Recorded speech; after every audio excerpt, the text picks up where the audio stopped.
জামাত কিভাবে কি করতে যাচ্ছে, কিভাবে কি করবে, বিএনপি কিছুই বুঝতে পারবে না। বিএনপি আশ্চর্য হবে, হতভম্ব হয়ে যাবে। বিএনপি আকাশ থেকে পড়বে যে কি করলো জামাত, কি খেলাটা দেখালো। হ্যাঁ, জামাত সেদিকে যাচ্ছে। জামাতের নজিরবিহীন প্রস্তুতি। মানে একেই বলে আসলে কপাল খারাপ হলে যা হয় আর কি, মানে সময় খারাপ হলে সাদা কাপড় থেকে নাকি রং উঠে, এটা আমি শুনতাম, কিন্তু এমন ঘটনা ঘটবে তাও বিএনপির মাধ্যমে, তাও একসময় বিএনপির প্রচিত যশা নেতা, সাবেক মন্ত্রী, এমপি, ইভেন এলিট ক্লাসের বড়লোক শ্রেণীর মানুষ মঞ্জুরুল আহসান মুন্সি অনেক চেষ্টা করছে বেচারা, high court, appeal court, supreme court সবকিছু দৌড়াইছেন। দৌড়ানোর পরেও মনোনয়নটা তিনি ফিরে পাননি। এমনকি বিভিন্ন ধরনের বক্তব্য দিয়েছিলেন হাসনাত আব্দুল্লাহর বিরুদ্ধে, কিন্তু দেখেন সময় খারাপ হলে কি হয়, মনোনয়ন তো পাইলেনই না। এখন যে দলটা তার মানে অস্তিত্ব ছিল, বা যে দলটা নিয়ে তিনি গর্ব করতেন, বা যে দলের জন্য তিনি কাজ করেছেন মানে বিভিন্ন সময় দাবি করতেন, সেই দলটি আজকে তাকে বহিষ্কার করে দিয়েছে। রাত পোহালেই ঈদের দিন। বাংলাদেশের মানুষ ঈদ উল ফিতর কিংবা ঈদ উল আজহাতে যেরকম আনন্দ উল্লাসে মেতে ওঠে, তার চেয়েও কয়েক গুণ বেশি আনন্দ উল্লাসে মেতে উঠেছে। এর কারণ কি? কারণ হচ্ছে দীর্ঘ 17-18 বছর পরে এই আমাদের মতো মানুষ যারা, অর্থাৎ 18 থেকে 39 বছর বয়স্ক মানুষ যারা, তারা এই প্রথম তাদের যে নাগরিক অধিকার, ভোটাধিকার প্রয়োগ করতে যাচ্ছে। প্রিয় বাংলাদেশের জনগণ, খুবই গুরুত্বপূর্ণ মেসেজ, প্রত্যেকে মেসেজটা ছড়িয়ে দিবেন। কেন্দ্র দখলের প্ল্যান চলতেছে। একটা দল তাহাজ্জুদের সময় গিয়ে ভোট কেন্দ্রে সিরিয়ালে দাঁড়িয়ে যাবে। হ্যাঁ, তাদের যত ভোটার আছে এগুলো দুপুরের ভিতর শেষ করে ফেলবে, তারপর পরে তারা গন্ডগোল পাকাবে, যাতে করে অন্যান্য দলের ভোটাররা এসে ভোট না দিতে পারে। কারণ তারা যদি আগে সিরিয়ালে দাঁড়িয়ে যায় তখন তো দেখা যায় তারাই আগে ভোটটা দিবে, তাদের ভোট শেষ হয়ে গেলে তারা গন্ডগোল পাকানোর চেষ্টা করবে। আর সেখানে নীরবতা পালন করবে প্রশাসন। এগুলোর সাথে জড়িত আছে উপদেষ্টা থেকে কয়েকজন আছে, প্রশাসনের বিভিন্ন বাহিনী থেকে লোকগুলো আছে এখানে জড়িত, পুলিশ বলেন, আর্মি বলেন, বিজিবি বলেন, এরকমই তথ্য উঠে এসেছে। মানুষের কাছে জিজ্ঞেস করলে ভাই কোনো কথা নাই, মানুষের কাছে জিজ্ঞেস করলে কথা একটাই, ভাই আমরা এবার চাঁদাবাজে ভোট দিব না। আর এটা বলার সাথে সাথে একটা দল বোঝা যায় যে ভোটটা আসলে কারে দিবে। সো ভোট কারে দিবে এটা আপনিও জানেন, আমিও জানি, আমরাও জানি। একটা নীরব বিপ্লব ঘটবে এই দেশের মানুষ ভারতের বিরুদ্ধে। বিনিময়ে আবু সাঈদ মুক্ত থেকে শুরু করে এত শহীদের রক্ত সোনার পরিবর্তন বাংলাদেশকে আমরা কোন চাঁদাবাজদের হাতে তুলে দিতে পারি না। আরে বিগত কয়েক মাসের মধ্যে যারা 200-র বেশি মানুষকে খুন করেছে, যারা দিনে দুপুরে চাঁদার জন্য পাথর দিয়ে মাথা থেতলে পর্যন্ত ব্যবসায়ীকে হত্যা করেছে, যারা সামান্য নিজেদের ধান্দাবাজির জন্য আমাদের ভাইদেরকে কুপিয়ে শহীদ করে দিয়েছে, তাদের হাত থেকে মা বোনদের ইজ্জত পর্যন্ত সুরক্ষিত থাকছে না। ডজন ডজন নারীর ইজ্জত নিয়ে তারা ছিনিমিনি খেলেছে। এমনকি যারা এখনই ক্ষমতায় আসতে না আসতেই 17 বছরের ক্ষুধা নিয়ে এমন ভাবে খেতে বসেছে রে ভাই, হাতেও তো এভাবে খেতে পারে না। এই যে খালিদুজ্জামান, তারেক রহমানের প্রতিদ্বন্দ্বী, এত জনপ্রিয় কেন? চিনতেন না তো কাউকে? ওই কারণে ডাক্তাররা সাধারণত পুলিশ ভাষায় কথা বলেন না, তাদের ভাষা হয় দায়িত্বের, সেবার সীমা। এবং হাসপাতাল হইতেছে একটা রাষ্ট্রের ক্ষুদ্র সংস্কার। হাসপাতাল রাষ্ট্রের সবচেয়ে নগ্ন চেহারা। বেড মানে নাগরিক, ওয়ার্ড মানে শ্রেণী বিভাগ, কেবিন মানে এলিট, আইসিইউ মানে ক্ষমতার কেন্দ্র, আউটডোর মানে গণমানুষ। হাসপাতালে মানুষ প্রথম বুঝতে শেখে রাষ্ট্র কার জন্য কাজ করে। আর আগের মতো ইলেকশন হবে না যে আমি দাঁড়িয়ে থাকলাম, আমার সামনে দিয়ে যাচ্ছি না করতেছে, আমার সামনে দিয়ে ভোট সিরিয়াল আছে, নন অ্যাকসেপ্টেড, তোমার লাশের উপর দিয়ে যাবে, কিন্তু তোমার সামনে দিয়ে কেউ ভোট ব্যালট বক্সে হাত দিতে পারবে না। পারবে? কেউ হাত দিতে পারবে? অসম্ভব, অসম্ভব। আগে কারা দিছিলেন? আগে কারা দিছিলেন? তো পালা গেছে ইন্ডিয়া। এখানে তো সত্য থাকবা, সত্য থেকে বুঝাটাই করবা। আচ্ছা ঠিক আছে, বেমেনি করবা না। অনেকে কেন্দ্র দখলে চিন্তা করতেছে, ওদেরকে কি করবো? হ্যাঁ, কেন্দ্র গুলি করে মেরে হলাবা। 12 ফেব্রুয়ারি বাংলাদেশে এমন একটা নির্বাচনের মুখোমুখি যেটা তার ইতিহাসের সবচেয়ে গুরুত্বপূর্ণ নির্বাচনগুলোর মধ্যে একটা। এটা কোনো রুটিন নির্বাচন না, কোনো দল বনাম দলের লড়াই না। এটা একটা যুগান্তকারী সিদ্ধান্ত নেওয়ার নির্বাচন। এই দেশের ভবিষ্যৎ কোন দিকে যাবে আসলে, সেই সিদ্ধান্ত নেওয়ার নির্বাচন। এবারের ভোটের দিনে ভোট চুরি করতে আসলে তার স্থান হবে হাসপাতাল, জানিয়ে দিয়েছেন এনসিপি নেতা পঞ্চগড় 1 আসনের প্রার্থী সারজিদ আলম। আমার মনে হয় সেই মানসিকতা আর প্রস্তুতি নিয়েই ভোট কেন্দ্রে আপনারা যাবেন। আমি জীবনে দেখেছি, শুনে আগে বালুর ট্রাক সরাইতে পারেন নাই, নির্বাচনের দিনে 2018 সালে মাঠে আসতে পারেন নাই আওয়ামী লীগের প্যাদানির ভয়ে, সেই ব্যক্তিরা এখন এত ভাব মাইরা কথাবার্তা বলবেন আর জামাত ইসলাম বসে বসে লেমন জুস খাবে, এটা মনে করার কোনো কারণ নেই। আওয়ামী লীগে এই জামাত ইসলামকে আপনার এই করতে হলে যেই পরিমাণে শক্তি আপনার প্রয়োজন, ওই পরিমাণে শক্তি আপনার নাই। জামাতের প্রস্তুতি সম্পর্কে কিছুটা ধারণা দিব। এখন অনেকে বলবে যে ভাই জামাত কিভাবে কি করবে এটা বিএনপি বুঝতে পারবে না, তা আপনি তো বুঝিয়ে দিলেন। তো বিএনপির উপকার করলেন। হ্যাঁ, একটু উপকার করি এবং জনগণকেও জানাই। তবে এই উপকার একটা উদ্দেশ্য হচ্ছে, যদি শুভবুদ্ধির উদয় হয় তাহলে জামাত যে কারণে প্রস্তুতি নিচ্ছে ওই কারণটাই আপনারা ঘটাবেন না। আর আমি জামাতের এই গোপন পদ্ধতি প্রস্তুতির কথা বললেও তারপরে আপনারা এটা বুঝতে পারবেন না, কারণ কোন জায়গায় জামাত কিভাবে করবে সেটা তো বলবেন। দর্শক, বিএনপি দেখবেন যে আশ্চর্য হবে, হায় হায়, হায় হোসেন, হায় হোসেন, কি হয়ে গেল, হায় খালেদ, হায় আল্লাহ। আক্ষেপ করা ছাড়া, তবে আক্ষেপ করতে গেলেও আল্লাহর নাম নেবেন, ভবিষ্যতে কাজে লাগবে। আল্লাহ আপনার প্রতি ইহসান করবে, নইলে ভবিষ্যৎ হারাবেন। তো দর্শক, এখানে জামাত কিভাবে কি করতে যাচ্ছে, বিশেষ করে ডাকসু ইলেকশনের পর যেরকম বিএনপি আশ্চর্য হয়েছিল, বিএনপির যারা গভীর থেকে বুঝেন তারা আশ্চর্য নয়। তারা জানতেন যে ঢাকা বিশ্ববিদ্যালয়ের মেধাবী শিক্ষার্থীরা ছাত্রদলকে গ্রহণ করতে পারে না। আবার যোগসু ইলেকশনের পর তারেক রহমান দেশে আসার পরও ওইভাবে হারবে, তাও জোটগতভাবে নির্বাচন করেও একক শিবিরের বিরুদ্ধে পারলো না। কেউ কেউ আশ্চর্য হয়েছে, শিবির কাজটা করলো কি, তারেক রহমানকে হাতে হারি কেনার বাস ধরিয়ে দিল, এটা হয়? আশ্চর্য হয়েছে না? জাতীয় নির্বাচনের ফলাফল দেখে এরকম আশ্চর্য হবে যে জামাত কাজটা করলো কি। এতগুলো জামাত জিতবে, ক্ষমতা আসবে, এটা সুলাইমান সাহেবরা অনেক আগে থেকেই বলে আসছে, কিন্তু এত বেশি সিট, তো ভাবছিলাম যে অল্প সামান্য একটু পার্থক্য, অনেক পার্থক্য, এরকম আশ্চর্য হবে। অতএব দর্শক, জামাত কিভাবে কি করবে আমি একটু বলে দিই। এই যে দেখেন, এখন বিএনপি সন্ত্রাসীরা জামাতের উপর পরিকল্পিত হামলা করছে তারেক রহমানের নির্দেশে। নারী নির্যাতন করছে, নারীর প্রতি সহিংসতা করছে, বিশেষ করে পর্দানশীল নারীদের টার্গেট করেছে এবং বোরখার বিরুদ্ধে বলছে, পর্দার বিরুদ্ধে বলছে, ইসলামের বিরুদ্ধে বলছে। তারা বলছে যে বোরখা পড়লে ভূত লাগে, বোরখা পরে ভোট চুরি করবে। এর মানে যত ক্ষোভ বোরখার বিরুদ্ধে, মানে বোরখা খোলো, এই বোরখাকে টলারেট করতে পারে। ছাত্রদলের কেন্দ্রীয় নেত্রী বলছে বোরখা পরে চুরি করলে দায় নিবে কার? আপনি চিন্তা করছেন, ক্ষোভটা হচ্ছে বোরখার বিরুদ্ধে। আল্লাহ কেন এই সিস্টেমটা দিল, নারীরা কেন পর্দা করবে? তার মতো খোলামেলা ড্রেসে গেলে তখন খুশি হতেন। কিন্তু আপনার যে এই ক্ষোভ ইসলামের বিধানের প্রতি, আপনার ধ্বংস তো এই জন্যই হবে। আওয়ামী লীগ ধ্বংস তো এমনি হয়নি, আওয়ামী লীগ তো এভাবে ধ্বংস হওয়ার কথা না। আওয়ামী লীগ হওয়ার কথা সরকারি দল থেকে বিরোধী দলে যাবে, দ্যাটস ইট। কিন্তু এভাবে গোষ্ঠী শুদ্ধ পালাবে, এটা তো হওয়ার কথা না, এটা আল্লাহর গজব। তো বিএনপিরও এরকম হবে। বিএনপির হওয়ার কথা ছিল যে জামাত 160 পাইলে বিএনপি পাবে 135, 140, এমনকি 100, মানে ওইটার কাছাকাছি। স্বতন্ত্র 5-6 জন হতে পারে, সবগুলো বিএনপি হওয়ার কথা জামাত জোটের বিপরীতে। কিন্তু আপনারা যে নারী নির্যাতন করছেন, নারীদের আঘাত করছেন, মানুষ হত্যা করছেন, ইসলামের বিরুদ্ধে অবস্থান নিয়েছেন, পর্দাকে কটূক্তি করছেন, ফরজ বিধানকে কটূক্তি করছেন, তার ফলে আপনাদের এবারের পরাজয়টা হবে লজ্জাজনক।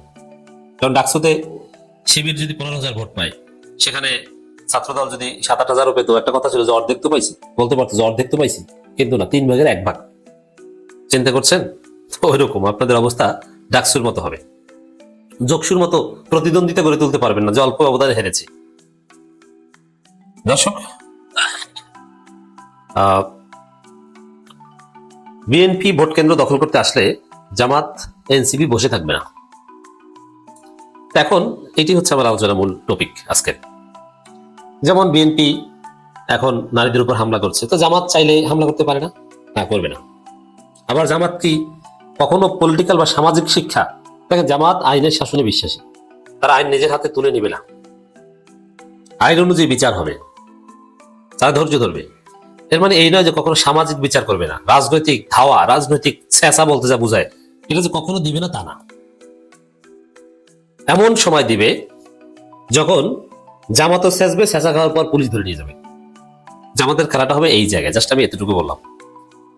তো এখনকার সময়ে জামাত পাল্টা আক্রমণ বিএনপির উপর করবে না, বরং জাতিকে জামাত দেখিয়ে দিচ্ছে যে জামাত আইনের শাসনে বিশ্বাসী, বিএনপি জালেম, জামাত মজলুম। বিএনপি সন্ত্রাস, জামাত পাল্টা সন্ত্রাস করে না, সামর্থ্য থাকা সত্ত্বেও জামাত ধৈর্য ধরে। এইভাবে এবং চেষ্টা করছে পুলিশ এবং প্রশাসন দিয়ে পরিস্থিতি বা জামাত তার জনশক্তিকে রক্ষা করার। এইভাবে করতে থাকবে, জামাত তার শক্তি সব সঞ্চয় করে রেখে দিচ্ছে। কিন্তু ভোটের এখন আপনি যা করেন, তো পুলিশ তাদেরকে গ্রেপ্তার করতে পারে, সুযোগ আছে। কারণ যারা জামাতের নারীদের উপর হামলা করে, জামাতের পুরুষ নেতাদের হত্যা করে, তাদেরকে জামাত যদি পিটায়, ওটাও তো নারীদের উপর হামলা কিংবা হত্যার পরে ঘটনা, আর সরকার পিটাইলেও পরে ঘটনা। অতএব সরকার করুক, জামাত করলে তো আলাদা লাভ নেই। কিন্তু ভোট কেন্দ্রে ভোটটা যদি চুরি হয়ে যায় তাহলে কিন্তু খেলা শেষ। যাক, চুরিটা শেষ হোক, তারপরে জামাত চোরকে পিটালো যা, সরকার পিটালো তা। ভোট কেন্দ্রে কিন্তু বিষয়টা এরকম না। ভোট কেন্দ্রের হিসাব হচ্ছে চুরি করতে দেওয়া যাবে না, সাথে সাথে ফিরাতে হবে। সরকার ফিরাতে পারলে ফিরাবে, না ফিরাতে পারলে জামাত ফিরাবে। ওই সময় কিন্তু ধোলাই দরকার হবে।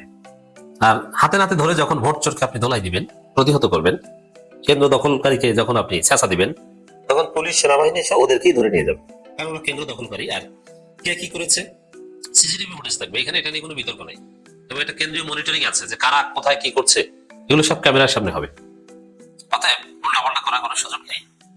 অতএব দর্শক, জামাতের নজিরবিহীন প্রস্তুতি হচ্ছে মূলত ভোট কেন্দ্র দখল ঠেকাতে, ভোট চুরি ঠেকাতে, ভোটের অনিয়ম ঠেকাতে।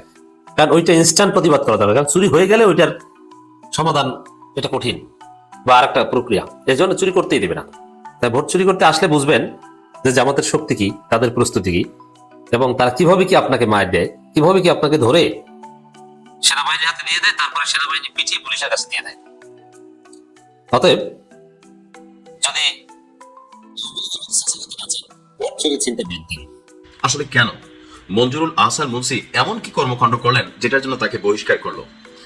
এখন যতটুকু তথ্যসূত্র আমরা বিএনপির অফিসিয়াল তথ্য থেকে পাচ্ছি, সেটা হচ্ছে দলীয় নীতি, আদর্শ এবং সংগঠন পরিপন্থী বক্তব্য ও কার্যকলাপের জন্য বিএনপির জাতীয় নির্বাহী কমিটির সদস্য ইঞ্জিনিয়ার মঞ্জুরুল আহসান মুন্সি ওনাকে বিএনপির প্রাথমিক সদস্য পদ সহ দলীয় সকল পর্যায়ের পদ থেকে বহিষ্কার করা হয়েছে। আমসালা যা আছে সবই হারাইছেন। এখন যারা ইতিমধ্যে মঞ্জুরুল আহসান মুন্সি তিনি এমপি না হলেও লোকাল ভাবে বিএনপি যদি ক্ষমতা যায় প্রভাব বিস্তার করবেন বলে ভাবছিলেন, তাদের জন্য আসলে এই মুহূর্তে যথেষ্ট সমবেদনামূলক একটা সিচুয়েশন তৈরি হয়ে গেল। রাতে বিএনপির সিনিয়র যুগ্ম মহাসচিব রুহুল কবির রিজভী তিনি এক প্রেস বিজ্ঞপ্তিতে এই তথ্য জানাচ্ছেন। এখন সমস্যা কোথায় দেখেন, তিনি আসলে কি করছেন, মানে হিসাবে না বললে এদেশে দলও নিজের না। আপনারা জানেন যে এই দেবিদ্দার আসনে ট্রাক মার্কার পক্ষে বিএনপি কিন্তু তাদের অবস্থান নিয়েছে, যেন হাসনাত আব্দুল্লাহর বিরুদ্ধে ন্যূনতম ভাবে যিনি ট্রাক মার্কার নিয়ে প্রার্থী আছেন তিনি যেন পাশ করেন। তো আমরা দেখলাম যে ট্রাক মার্কার নির্বাচনী সভার বক্তব্যে মঞ্জুরুল আহসান মুন্সি বলছে, যদি বিএনপি ক্ষমতায় আসে আর আপনারা অন্য দলকে ভোট দেন তাহলে আমি আপনাদের ছাড়বো না, ঘর বাড়ি সব পুড়িয়ে ছারখার করে দিব। তো মুন্সি এখন নিজের ঘর বাড়ি থাকবে তো? এই যে পয়েন্ট অফ কি বলা হয়েছে ইন্টারোগেশন, এই যে পয়েন্ট অফ সহিংস মেন্টালিটি, এই যে চেহারার মধ্যে আভিজাত্য ভাব সাব, হ্যাঁ, এইসব কথাবার্তার রাজনীতি কিন্তু বাংলাদেশে শেষ হয়ে গেছে। আপনি যারা বিএনপি কে ভোট দিবেন না তাদের বাড়িঘর জ্বালাই দিবেন। আওয়ামী লীগের পতন হওয়ার পরে আমার করে মনে হয় যে একটু তো শিক্ষা নেওয়া দরকার ছিল, বা হাসনাত আব্দুল্লাহর সাথে এই যে একটা সময় গেল, লড়াই হলো, তিনি মনোনয়ন পাইলেন না, মাঠ পর্যায়ে তার যে বক্তব্যগুলো আম জনতার কাছে নেগেটিভলি গেল, এরপরেও কি তার শিক্ষা হইল? এখন তিনি বক্তব্যটা বিএনপির জন্য দিচ্ছেন, কিন্তু এই ধরনের বক্তব্য দেওয়া নির্বাচনী আচরণবিধির লঙ্ঘন। এমনকি এই ধরনের বক্তব্যে ট্রাক মার্কার যিনি প্রতীকে দাঁড়াইছেন এই লোকের ভোট কি বাড়বে নাকি কমবে? এটা ওনার ইমেজ নষ্ট করবে। সো বিএনপি অফিসিয়ালি মঞ্জুরুল আহসান মুন্সির বিরুদ্ধে যে ব্যবস্থা নিয়েছেন আমি মনে করি একদম যথার্থই নিয়েছেন। তিনি বলছেন যে আপনারা ভাববেন না আমি ভয় দেখাচ্ছি। আচ্ছা, তো কি করছেন? প্রয়োজনে আপনারা রেকর্ড করে ফেসবুকে ছেড়ে দিতে পারেন, আমার কোনো সমস্যা নেই। অতীতে তিনি কখনো ভোটারদের দ্বারা অপমানিত হননি, বিপুল ভোটে নির্বাচিত হয়েছেন, তবে এবার অপমানিত হলে তার প্রতিশোধ নেওয়ার কথা জনসম্মুখে তিনি বলেন। এরপরে বলছেন যে আমাকে খারাপ হতে বাধ্য করবেন না, আমি যদি খারাপ হই তাহলে খারাপের খারাপ হবো। কাকা, এখন আপনি খারাপ হয়ে যান, আপনাকে হাসনাত আব্দুল্লাহ সাইজ করে ফেলবে, কারণ দলীয়গত ভাবে আপনাকে একদম আউট অফ মার্কেটে ফেলে দেওয়া হয়েছে। এক ধরনের অসহায়ত্ব অবস্থায় আপনি পড়ে গেছেন। দেখেন, অতি অহংকার ভালো না, অতি অহংকার মাঝে মাঝে বিপদ ডেকে আনে। এটাই মঞ্জুরুল আহসান মুন্সি সহ যারাই মনে করছেন তাদের জন্য কিন্তু সামনে খারাপ দিন আসতে যাচ্ছে। ভালো থাকুন, আসসালামু আলাইকুম। রাত পোহালেই ঈদের দিন। বাংলাদেশের মানুষ ঈদ উল ফিতর কিংবা ঈদ উল আজহাতে যেরকম আনন্দ উল্লাসে মেতে ওঠে, তার চেয়েও কয়েক গুণ বেশি আনন্দ উল্লাসে মেতে উঠেছে। এর কারণ কি?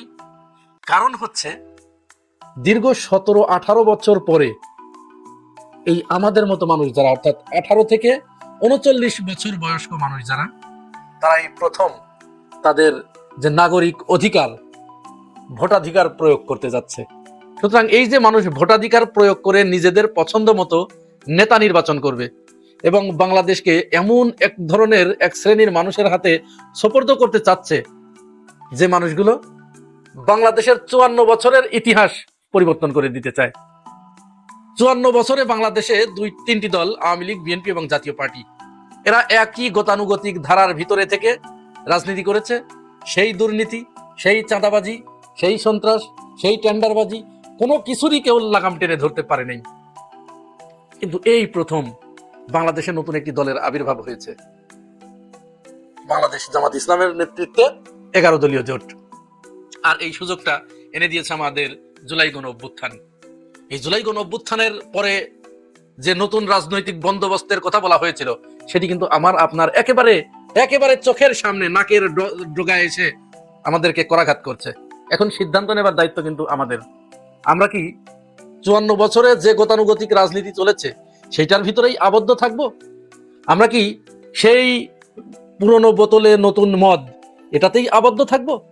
আমরা কি আবার এমন কাউকে ভোটাধিকার প্রয়োগ করব যারা আমাদের ভোট পেয়ে রাষ্ট্র ক্ষমতায় এসে সেই পুরনো চাঁদাবাজি, অর্থাৎ ব্যক্তির পরিবর্তন হবে, শুধু মুখের পরিবর্তন হবে, কিন্তু চাঁদার কোনো পরিবর্তন হবে না, সেইটা আমরা পুষে রাখবো? আমরা কি বাংলাদেশের অফিস আদালতগুলোতে টাকা ছাড়া ফাইল পাস হয় না, এইটা আমরা পুষে রাখবো? আমরা কি গরিব, দুঃখী এবং মেহনতি মানুষকে সারা জীবন সমাজে অচ্যুত করে রাখা হয়, এইটা পুষে রাখবো? আমরা কি এই বাংলাদেশে এলিটতন্ত্র এবং অচ্যুততন্ত্র এটি কায়েম হতে দিব? এই সিদ্ধান্তগুলো কিন্তু আমাদের কাছে, আমাদের হাতের ভিতরে, এই আমাদের এই আঙ্গুলের এই ছাপের ভিতরে। যদি আমরা সঠিক জায়গায় এই আঙ্গুলের ছাপটা দিতে পারি, তাহলে 54 বছরের ইতিহাস সম্পূর্ণ আমূল পরিবর্তন হয়ে নতুন এক বন্দোবস্ত আমাদের সামনে হাজির হবে। যেমন একটি বন্দোবস্ত আপনাদের চোখের সামনে আমি দেখিয়ে দেই, হাজির হয়েছে। এই 24 সালের নির্বাচনে জামাত ইসলাম সবচেয়ে স্মার্ট মুভ যেটা হয়েছে, সেটা তার নারীদের ক্ষেত্রে। দীর্ঘদিন ধরে, প্রায় বলা চলে ওই স্বাধীনতার 54 বছর ধরে, এদেশের নারীত্ব বলতে আমরা বুঝেছি সেই খুশি কবির, সুলতানা কামাল, ওদিকে ফারজানা রূপা, মিথিলা ফারজানা, সোমা ইসলাম, এই জাতীয় লোকদেরকে আমরা বুঝতাম। তারাই এই সমাজে নারীদের প্রতিনিধিত্ব বলে দাবি করত এবং তারাই নেতৃত্ব দিত। আর তাদের নেতৃত্ব, নারীবাদী নেতৃত্ব, ওইটার শিকড় ছিল হচ্ছে কাঁটাতারের ওপারে। এদেশে হাজারো নারীকে ধর্ষণ করা হয়েছে, ধর্ষণের সেঞ্চুরি উদযাপন করা হয়েছে, এদেশের হাজারো নারীকে গলা কেটে হত্যা করা হয়েছে, কিন্তু কোনোদিন এরা রা শব্দ মুখ দিয়ে উচ্চারণ করে নাই। কিন্তু এদের ওই ঝাঁকের কইয়ের কারো একজনের যদি, ব্যারিস্টার মইনুল ইসলামের কথা আপনাদের মনে আছে, মাসুদা ভাট্টিকে তিনি কি বলেছিলেন? ওই তথাকথিত নারীবাদীরা বেচারাকে জেল পর্যন্ত খাটিয়েছে, শেখ হাসিনা তাকে জেল খাটিয়েছে, পরে জেল থেকে বের হয়ে এসে তিনি কিন্তু ওই টেনশনেই তিনি স্ট্রোক করে মারা গেছেন। তার মতো একজন ব্যক্তি। এদের বিদায়ের পরে আমরা নতুন করে দেখতে পাচ্ছিলাম বাংলাদেশে আমাদের কাজী জেসিনাপা, তারপরে যে জাহাঙ্গীরনগর বিশ্ববিদ্যালয়ের যে ম্যাডাম নেহরিন ইসলাম খান, তিনি, যমুনা টিভির নিকোল, এরকম আরো কয়েকজন মিলে ওই নেতৃত্বটা নিজেদের হাতে তুলে নিতে চাচ্ছিলেন। এখন নাহরিন ইসলাম খান কি বলেন? তিনি বলেন জামাত আমির যে সবাইকে মা বোন বলে ডাকেন, এটা তার নাকি পছন্দ হয় না। কি বলে ডাকতে হবে এটি তো আপনি বলে দেন নাই, এটি তো বলে দেওয়া উচিত ছিল আপনার। কারণ আমরা জানি একজন নারী শুধুমাত্র একজন পুরুষেরই বউ হতে পারে, আর বাকি সবারই মা বোন হয়। তো আপনি যেহেতু কোনো পুরুষেরই মা বোন হবেন না, তাহলে কার কি হবেন? অন্য পুরুষদের, সব পুরুষেরই কি আপনি বউ হবেন? আশা করি আমার এই ভিডিও যদি আপনি দেখেন তাহলে বলে দিবেন আপনার কি হতে ইচ্ছা করে, অন্যান্য সকল পুরুষের এটি বলে দিবেন, আমরা আপনাকে সেটি বলেই ডাকবো। তো এই এদের জোট যখন খুব শক্তপোক্ত হয়ে উঠছিল, তখনই জামাত ইসলাম সারা বাংলাদেশে 64টা জেলায় তাদের যে নারী আছে এদেরকে তারা মাঠে নামিয়ে নিয়ে আসে এবং জামাতের এই নারী নেতৃত্ব এবং নারী সদস্যরা, নারী কর্মীরা পিপিলিকার শাড়ির মতো জামাত আমিরের ডাকে রাস্তায় নেমে আসে। আপনারা, আমি আর এখানে ভিডিও দিয়ে বড় করতে চাচ্ছি না, আপনারা প্রত্যেকটা জেলায় এই মিছিলগুলো দেখেছেন। সবচেয়ে বড় মিছিল হয়েছে নারীদের সিরাজগঞ্জে, হাজার হাজার নারী। গত কয়েকদিন আগে ঢাকা 15 আসনে জামাত আমিরের নেতৃত্বে মিরপুর অঞ্চলে, সেখানেও হাজার হাজার নারী রাস্তায় নেমে এসে মিছিল করেছে। ঢাকা 14তে হয়েছে, ঢাকা 16তে হয়েছে, আমি শুধু একটি ভিডিও আপনাদেরকে দেখাচ্ছি এখানে, এই ভিডিওটা একটু দেখুন।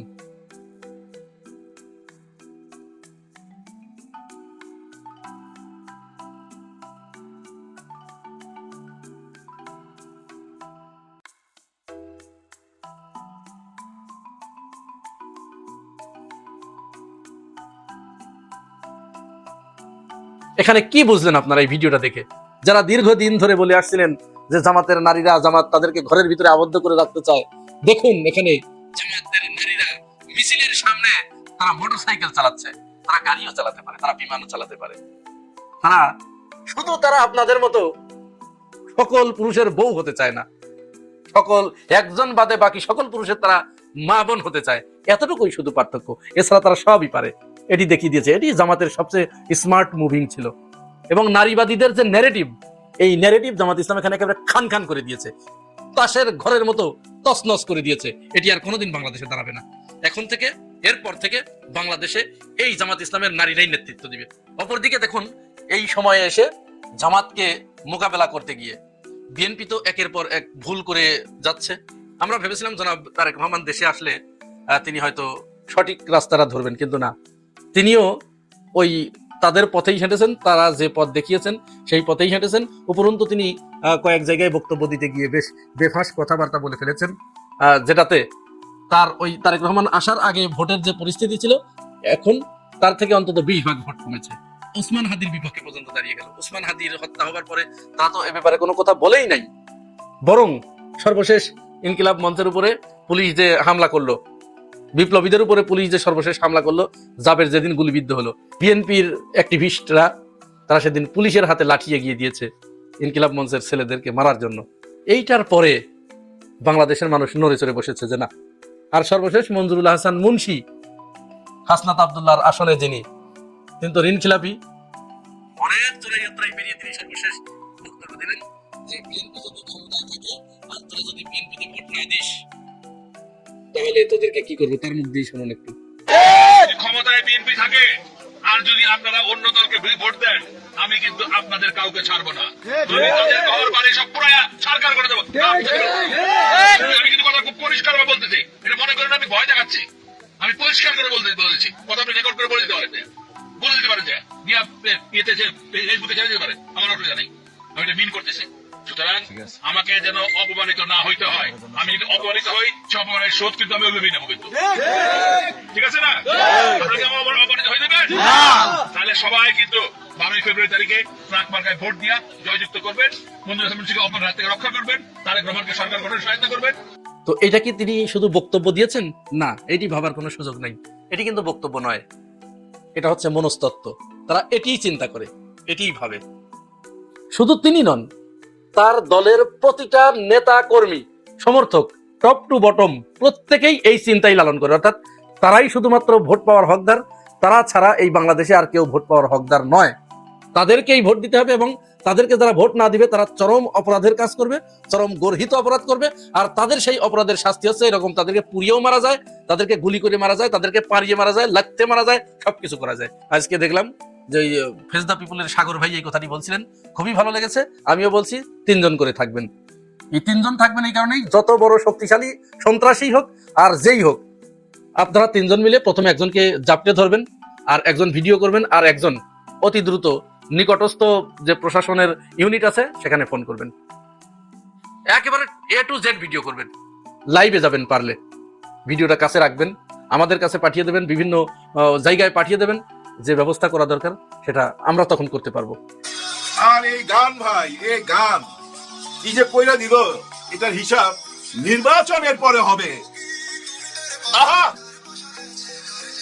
কার পাশা গেছে কার টেবিলে, এর মধ্যে অনেক গান তৈরি হয়েছে, কিন্তু কোনো গান ভালো করতে পারে নাই। ভালো করছে মানে এরকম সুপার হিট হইতে পারে নাই। এখন একটু বন্ধ করি, না হলে আমার কপিরাইট খাইতে পারি, বুঝছেন? যার জন্য আমি সাথে সাথে কথা বলে যাচ্ছি। আরে